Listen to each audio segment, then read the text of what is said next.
Happy New Year. I hope everyone's had a lovely Christmas and we're all having a fantastic start to 2024.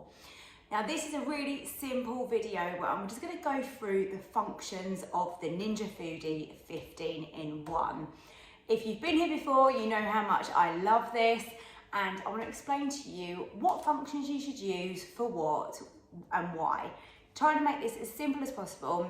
And there's loads of people that are just buying these. I've had loads of messages over the Christmas season where people are saying, I'm either going to buy one in the January sales or I've been gifted one for Christmas. And this machine can be pretty confusing when you first get it, but once you get the hang of it, you'll absolutely love it.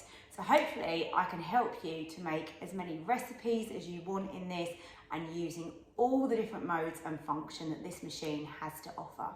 I'm going to start off with one of the things I think people find quite confusing, don't know how to use it and when to use it, and that is the probe.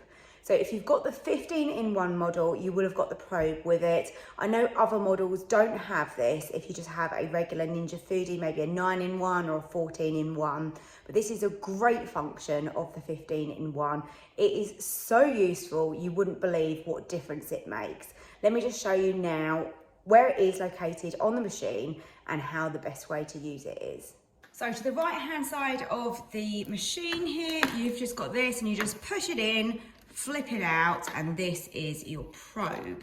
So this long end here is what you insert into the meat, and then you've got the wire, and then this end actually goes and plugs into the machine. So when you are inserting this into your meat, you want it into the thickest part of the meat. So say you're cooking a whole chicken, you want to make sure that this is in the chicken breast, but the thickest part. And the same with pork, you know, make sure you get it right in the center. You can use this for steak. Again, you just would insert that into the side of the steak like this.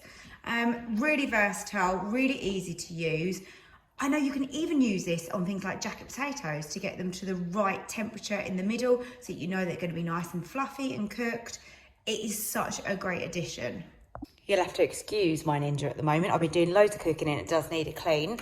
But all you do is take this little stopper out and then this end goes in here and then you can use the probe. Now the probe can be used with most functions. The only ones you can't use the probe with is yogurt, prove, sear and saute and dehydrate. And you wouldn't need it for any of those functions anyway. So for pork, lamb chops, steak, burgers, chicken breasts, and even fish fillets, you just want to make sure that you insert it horizontally and that it doesn't touch any bones and you're getting in the thickest part, and it works an absolute treat. And just one thing to remember, one tip that I've got, just remember that the thickest part may not actually be the center. You know when you get a chicken breast and each end is very different, you get the thick end and you get the thin end, make sure it's in the thick end, not the middle. For whole chicken, you want to insert it horizontally and you want it to run parallel with the bone, but in the thickest part again. And let me tell you, it makes such a difference when you're cooking a roast chicken. I love to steam air fry my chicken. It's absolutely, hands down, my favorite method so far that I have tried.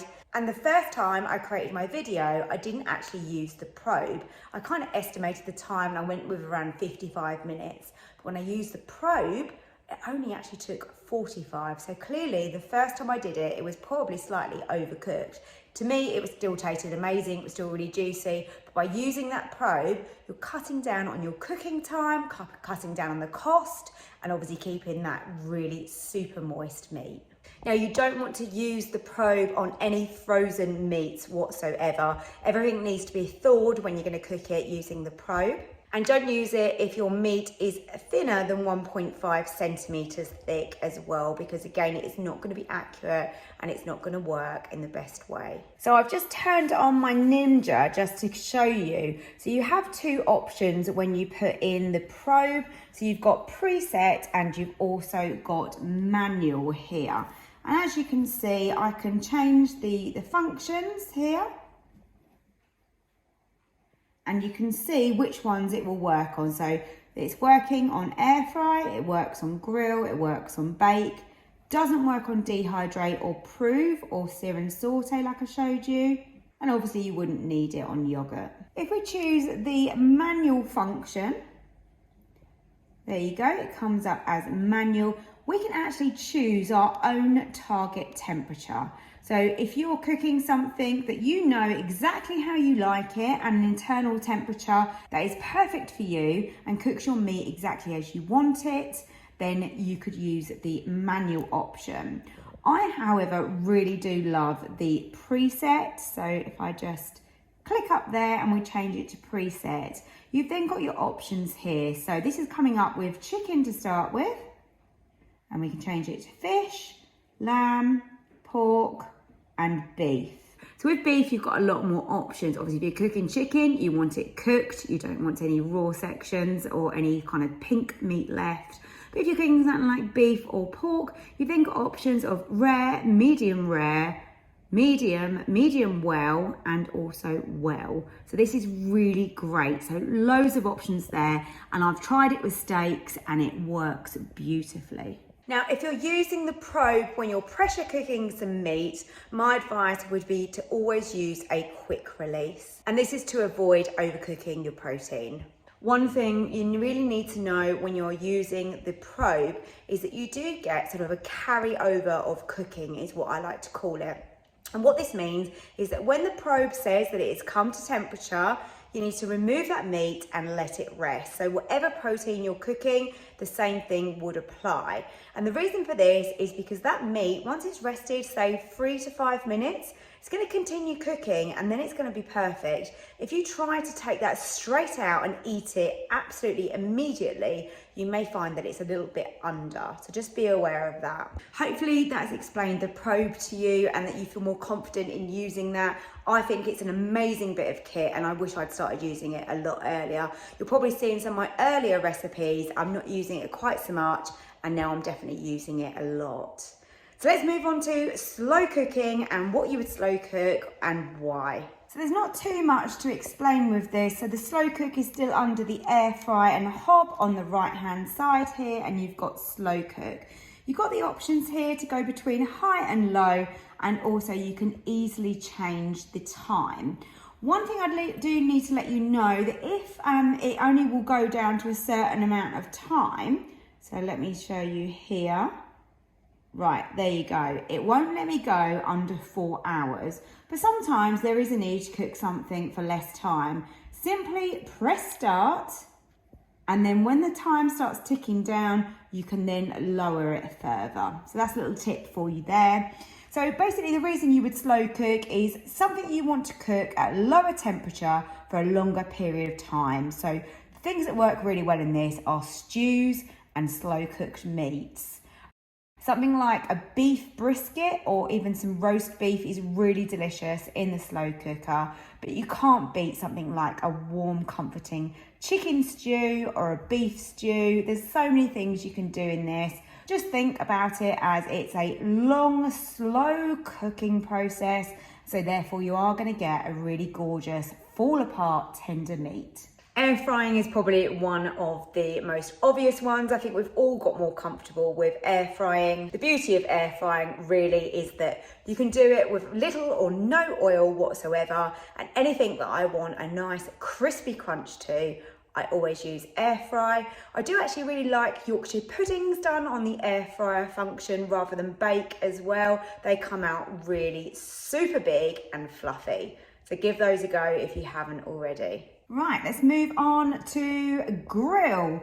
So I hadn't used grill that much, and now I have. I really enjoy the grill function. So it's great when you've got something like steak, comes out really nice. You can use the probe, you can keep it moist and tender and pink inside, but get a nice crust to it. So grill is perfect for that. Also, sometimes I make something that needs some cheese sort of on top. My beef rice is absolutely gorgeous. I put the cheese on top and then I grill it. The grill is so fast and effective. It gets hot really quick and gives a lovely bubbling cheesy crust. So the grill lets you cook at high heat and it caramelizes and browns your food. Like I say, use it with the probe for meat. It's a really quick way of cooking simple things in your Ninja. One function that I haven't really tested out that much is the dehydrate. Of course, it is ideal if you like your roast beef nice and pink. There's been a lot of people that I've seen online with really differing thoughts on this. I think you need to really like your meat quite pink for it to work with dehydrate. I have tried a fillet steak on dehydrate and that came out really lovely. Not only can you use a dehydrate for beef or meat, of course you can use it for vegetables and fruits as well. You can make things like apple crisps. It really is one of those functions that I need to do some more trialing with, but let me know how you've been getting on with it and what you think to the dehydrate mode. Now, being somebody that is dairy free, I have to admit I have not used the yogurt function whatsoever, but I know people are getting really great results with this. Make your own homemade yogurt and you can crate it and make it really thick and creamy, and the results that people are getting, I'm hearing that it's really good and it's much better than any shop bought supermarket yogurt that you can get, and it's also a lot cheaper. So I had a request to test out Tender Crisp. So Tender Crisp is something that is mentioned in the book, in the manual, and somebody asked me whether I could cook a chicken using it. And I have to say, I had to look it up. I didn't know what Tender Crisp was. It's not actually a mode or a function that is actually on the machine. It's more of a method and a way of cooking. You don't have to just do a chicken like this. There's lots of things you can cook in this way. It's a combination of pressure cooking first and then air frying afterwards. It gives a really good result for a whole chicken. I've got a video and I'll link that above for you. But for me, I still love my steam air fry that little bit more. Another function that we've got here is purely steam. So this basically allows you to gently cook very delicate foods, say like broccoli, but at quite a high temperature. So vegetables don't actually take that long. I actually prefer with vegetables to pressure cook them on 0 minutes, and of course you can increase that if your vegetables are a bit more chunky or need a bit longer cooking, or you like them super soft. But I find for the perfect broccoli, 0 minutes on pressure cook works so much better than the steam function. But again, let me know what you're thinking. Do you use the steam a lot and what do you use it for? I think mainly for me, it would just be purely if I wanted to do vegetables separately. I think that's really the only time that I just use the steam function on its own. So here we've got bake as well. So to me, bake is like using the unit as an oven. Anything you cook in your oven, you can equally cook it on bake in your Ninja. So things like baked treats, like cookies, pies work really well in here, and pastries, you could make sausage rolls, pasta bake, you know, would be great, and then you can put your cheese on the top, and again, it's going to warm it all through, it's going to bake it like you would in the oven. You could start off making a cottage pie on sear and saute, and then switch it over to bake to finish it off. Loads of things that you can use the bake option for. Now let's move the slider across to the steam options. Here we go. So this is our combi steam options, and we have got on here steam bake. So steam bake is for things like cakes and sweet treats, and I made an absolutely delicious lemon drizzle cake using the steam bake option. It makes cakes a little bit lighter, more aerated. If you haven't done already, you need to try my roast pork. Oh my goodness, it is so good. Use the probe and you'll get a really accurate roast on your meat, and the crackling is incredible that you get. So steam roast is going to give you crisp and juicy roasts. Things like chicken is really good, and it's ideal for larger cuts of really lean meat. So pork is great in here. With steam roast, you can create softer potatoes, gives them a real crispy, crusty outside edge, keeping it really tender in the middle. Steam roast really is a one-step cooking system which gives you tenderization using the steam and then a crispiness using the roast. It's a real winner. Having the prove function on the machine as well is really handy. For someone that does like to make your own bread, It's super delicious in the Ninja. You know, when you've got that hot, warm, fresh bread, I mean, the smell is amazing on its own, but having the proof is really, really handy. If you use proof when you're making your bread, it just means that you can use one pot to proof it and also to bake it. And this creates an environment for the dough to rest and rise. You can use the poke test, which is a finger indentation. If it holds its shape and disappears slowly, then that is great. But if underproofed, the dough will spring back immediately. So a little tip for you there. And once you've proofed your bread, you can then slide over and go across to the steam bread function. And this creates a really nice, fluffy, aerated bread. It's got a beautiful crust to it. This function results in a faster bake. It retains its moisture and it has a nice sort of chew to the bread and a really gorgeous golden crust, which is what we all enjoy on our nice fresh bread. Right, let's slide over to probably my favourite function, which is the pressure cook. So biggest thing I can tell you here is if the food volume increases, but the size is the same, then your cook time remains the same. So for example, if you're increasing from 1 to 2 pork tenderloins, or for example, you're increasing from 200 grams of rice to 400 grams of rice, the meat or the grain are still actually the same size, so it's the same cooking time. And I think that's where people get confused. They think, well, if I'm doubling my quantities of a recipe that I've made, I need to double the cook time. You really don't. The grain of rice is still the same. But if you're, say, cooking a piece of pork and that piece of pork was 1 kilogram in a recipe, but then the piece you've got is 2 kilograms, of course you're going to need to increase the time because that one piece of meat has increased in size. I hope that makes sense because loads of people get really confused with this. And I think that if you can get the hang of pressure cooking, it is absolutely amazing. The beef brisket that I cooked at Christmas was stunning. It was so tender and moist. It fell apart. Absolutely gorgeous. So much better than slow cooking it for hours and hours and hours. That's when pressure cook is basically slow cooking, but faster. It's just incredible. In your pot, when you're pressure cooking, you always need a minimum of 250 millilitres of water. And of course, your vent here, you've got vent and seal. You always need to make sure that this is sealed. Anytime that you're trying to create pressure or steam in the pot, you need to ensure that that is in the right position.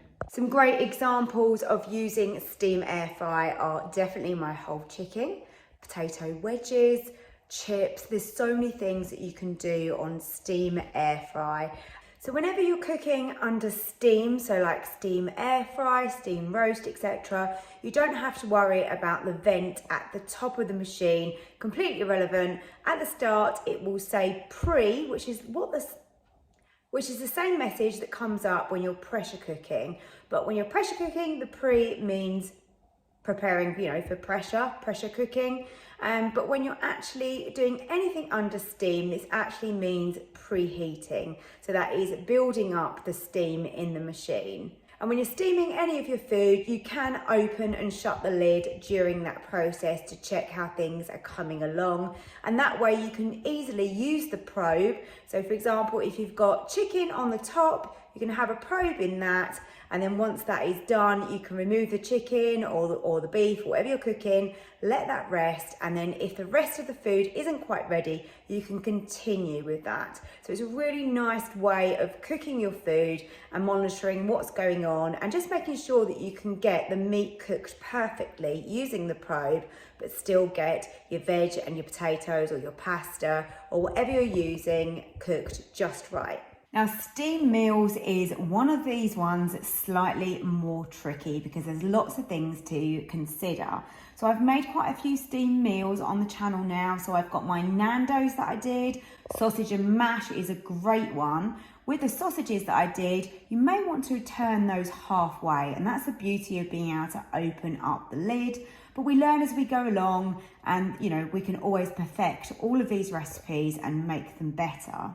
So the idea of the steam meals is that you can create a 2 or a 3-part dinner in one pot, and I generally use the rack inside to be able to do this. So you can cook a carbohydrate, a protein and a vegetable all at the same time. The biggest thing you need to consider when you're doing a steamed meal is how quickly things cook. For example, if you use brown rice, it's probably going to take around 15 minutes. But if you use something like a white rice, you're going to have a lot less cooking time. If you're using fresh broccoli, it's going to cook very fast. If you use frozen broccoli, it's going to take that little bit longer. If you chop your carrots really finely or leave them chunky, you can see where I'm going with this, can't you? So basically there is a lot to consider with a steamed meal, but the way I like to do it now is to involve the probe and then let my meat rest and then ensure the rest is cooked. So there is ways around it, and being able to open the lid during your steam meal really helps you, because realistically trying to get everything to cook perfectly all at the same time is quite challenging. I am actually going to be creating another video which is going to go over steam meals in a lot more detail for you, and hopefully that will be really helpful.